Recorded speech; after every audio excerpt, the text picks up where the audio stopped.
Sasa kwa mfano kama jana maybe tulikuwa tunazunguka ilikuwa Home City, of course, kufanya research zile za mara kwa mara kwenda sehemu kama zile huwa zina impact vipi katika knowledge au wewe kuweza kuongeza kitu kwenye biashara yako? Inaongezea exposure.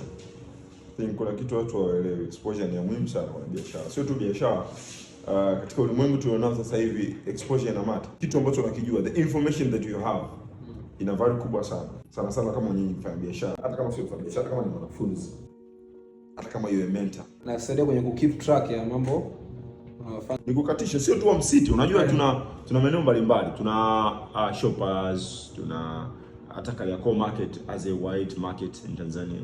But also we have a Ilala market. Kote kule inabidi mtu unaenda kufanya research ya bei, selling price ni shingapi, buying price ni shingapi, ili uweze kuona opportunities. Opportunities zinapatikana na wewe mwenyewe. Unaonaje fursa? The way ambavyo unaziface, the way ambavyo you are trying to give time kwenda kufanya analysis sokoni.